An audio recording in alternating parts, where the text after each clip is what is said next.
Hello everyone, I'm Citizen Spokesman Asher Westrop Evans, and today is October 30th, 2024. This is the live daily briefing of the Israeli Citizen Spokesperson's office. We're live on Instagram, X, YouTube, and LinkedIn, and available afterwards wherever you get your podcasts. So please start submitting questions in the chat, and as always, like and subscribe in order to help us to reach to that wider audience. Is there about to be a diplomatic solution that will end Israel's war against Hezbollah in Lebanon? Well, talks are in advanced stages, and US envoy Amos Hochstein may arrive in Israel and soon in order to finalize an agreement. But what exactly is being discussed? Well, according to reports, Israel is demanding an improved version of UN Security Council Resolution 1701, which is the resolution that ended the last war with Hezbollah back in 2006. Now, this resolution from 18 years ago called for the Lebanese army to disarm Hezbollah and take responsibility for what happens inside Lebanon. But this never happened. It required Hezbollah to withdraw from the Blue Line in southern Lebanon to an area north of the Litani River. But this never happened. 1701 failed. The Security Council failed. And ultimately, diplomacy failed. Israel cannot and will not accept the same failed piece of paper that led to the reality that we now find ourselves in. And that's why Israel is demanding a better and clearer UN Security Council resolution. Israel wants to see the heavy deployment of the Lebanese army at the Israeli border and not Hezbollah on the Israeli border. Hezbollah needs to be far away from the Israeli border in order to give space to breathe and for people to live. There is another important Israeli demand. Israel demands freedom of operation in Lebanon for the IDF if there are new threats in Lebanon that need to be removed. And Israel will never again allow a situation where a terrorist army can mobilize on its border and threaten its population. Israel will never again be in a situation where another October 7th massacre can happen. And Israel has made this very clear every single day for the past more than 1 year now. Now, right now, it's too soon to say if there will be some kind of ceasefire deal that ends the war in Lebanon.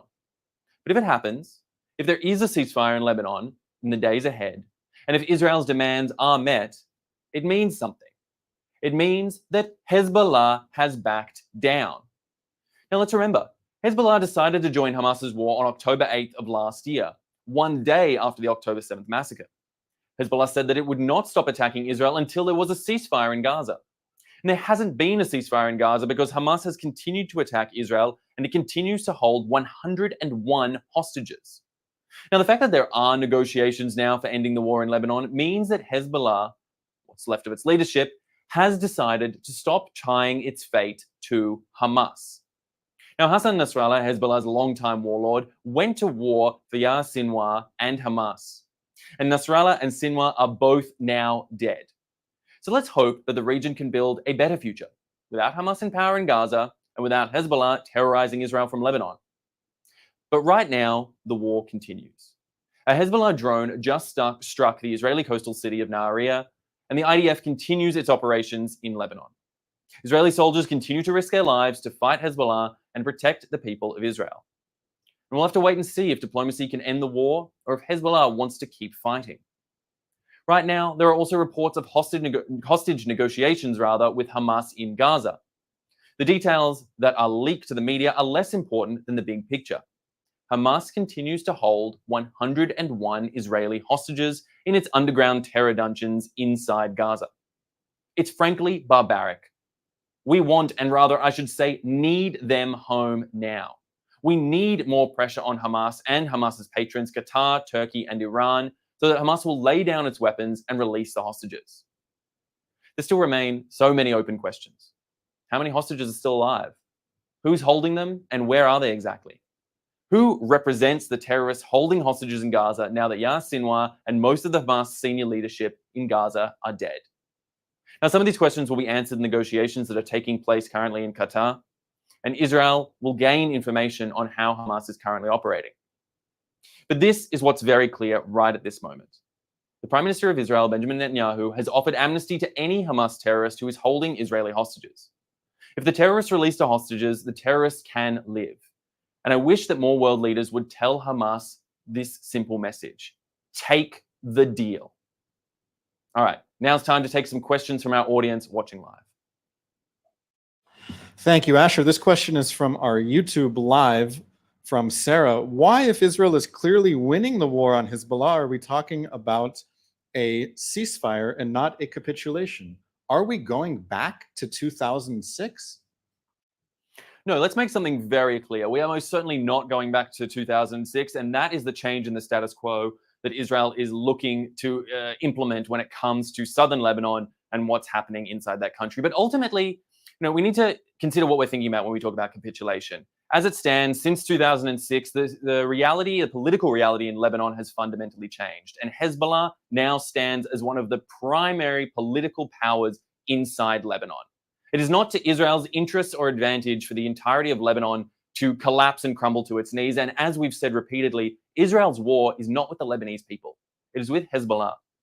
So it is absolutely critical that Israel find a way to create a sustainable situation on that border, to allow Lebanon to continue to function as a state in its northern border, to bring their troops, the regular Lebanese army, to come into that area between the Blue Line and the Litani River in order to provide security and stability in that region and not give up power in a vacuum to the likes of Hezbollah or other militant groups that may seek to take advantage. Iran is determined that its proxy should be in power in Lebanon. Iran is determined that its proxy should have the capacity to have hundreds of thousands of missiles and drones and all other forms of military capabilities aimed at Israel to threaten Israel's communities in the north of the country and, frankly, throughout the entire country whenever they see fit. Israel is looking to shift that status quo, but ultimately not at the expense of the entirety of Lebanon and the Lebanese people. We're looking for sustainability in this region where, frankly, there has not been any thanks to the Iranian proxy. This is a question from Itai on our live stream, who asks, is Israel waiting for Iran to attack again in order so that Israel can strike back and finally target Iran's nuclear facilities? What is the latest in this back and forth situation with Iran firing ballistic missiles at Israel and Israel responding in Iran? It's a critical question that you're asking there. And obviously, no one is quite sure if we've seen the last of these back and forth strikes between Iran and Israel. What Israel has done in its most recent strikes is show very clearly and directly to Iran that we will not tolerate its sort of unbearable activity like the 181 ballistic missiles that they fired across the country wildly, aimed at all sorts of facilities, aimed at sending millions of Israelis running into bomb shelters. Well, this would not be a tolerated activity that Iran will be able to get away with without response. But what Israel has shown is that it is capable of targeting clearly and with surgical precision Iranian missile facilities, anti-air defense facilities, and to operate inside Iranian airspace freely if the IDF and the IAF particularly so chooses.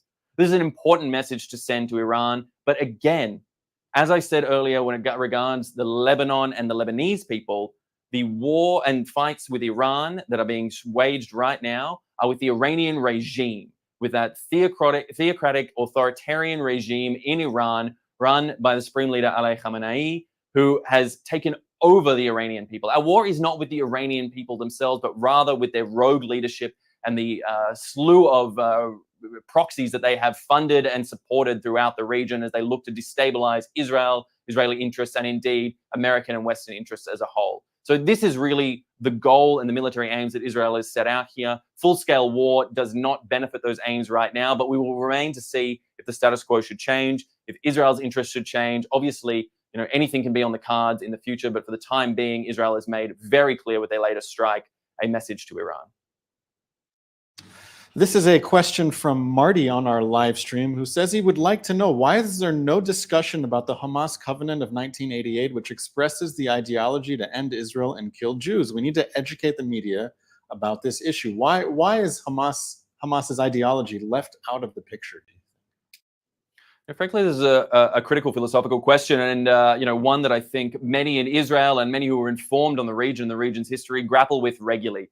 When it comes to Hamas's ideology and understanding it, it's a question not only of education, but of understanding the sort of difference in civilizational views that we're dealing with here. Israel, as a democratic, liberal democracy, fighting in the Middle East to preserve those sort of democratic rights that are critical to the fundamental underpinnings of Western civilization, versus, frankly, the barbarity of Hamas and their desire for a chartered, genocidal assault on Israel, where they would like to see Israel as a whole wiped out and the Jews cleared from the land.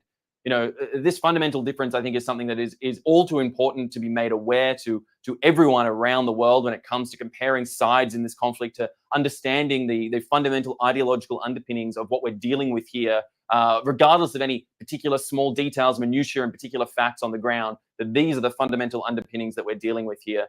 But at the end of the day, frankly, it's probably more discussion than we can get into here on a daily briefing. But I think there's an infantilization of Hamas by many of its supporters who don't hold it accountable, who treat it simply as a force, treat them simply as a force of nature rather than as a complex ideological group with their own set of twisted ideals and monstrous behaviors, and something that we really should bring more attention to. But unfortunately, it's not as simple a message to get across, and something we'll have to continue to drill into and drill home to both our supporters and obviously the supporters of Hamas alike, who would espouse their insane, sick, and monstrous ideology. A lot of people on our live stream are asking about the legislation that Israel just passed, which effectively bans cooperation with UNRWA. What are your thoughts on this legislation, and what will happen in the days ahead? Look, it has been very clear. UNRWA was founded in 1948 with what was meant to be a limited mission to help the then Palestinian refugees. Now, so many years later, is past its mandate. Its mandate is no longer relevant and needs to be changed. And this is precisely the sort of status quo changing move that Israel is attempting to put forward. That, frankly, UNRWA is not a sustainable organization, that they've been used time and time again, provably time and time again. Their facilities and infrastructure have been utilized by militant groups, all across Palestinian history, but most recently and most clearly, as we've seen with Hamas. Let's not forget that Yahya Sinwar, when his body was finally recovered and found, had UNRWA documents in his pockets. Really, you can't get more beyond that. From the sublime to the ridiculous, it really exists that UNRWA is this arcane space, an anachronistic organization that no longer fits into the modern Middle East and modern status quo, and has been propped up falsely, and it needs to be changed. A status quo needs to be changed. And I think that's the clear takeaway that we take from this message here, and from the latest decisions by the Israeli government to ban operations of UNRWA inside our sovereign territory. This is our final question today, and it's for you personally to ask you about the kinds of things that you're currently working on at the Israeli Citizen Spokesperson's office. What should people be looking out for in the days ahead, and how can it help them in their conversations that they're having about Israel?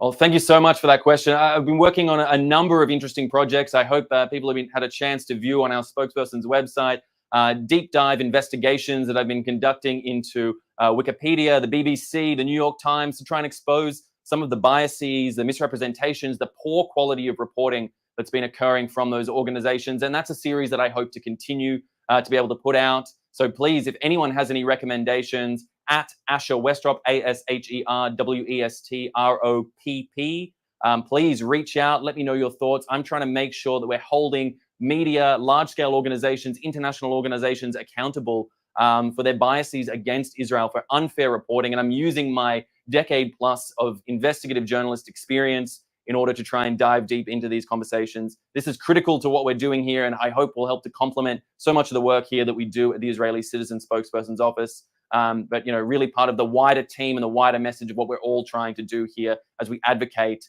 for a return to normalcy and a sense of moral decency relating to everything around Israel, the Middle East, and the current wars that are ongoing here. That is all we have time for right now on today's daily briefing. I want to thank you so much for taking the time to watch. Please like and subscribe, and if you can, please share these briefings with someone in your life, a friend, a loved one, family member, whomever may benefit from this in order to get the word out.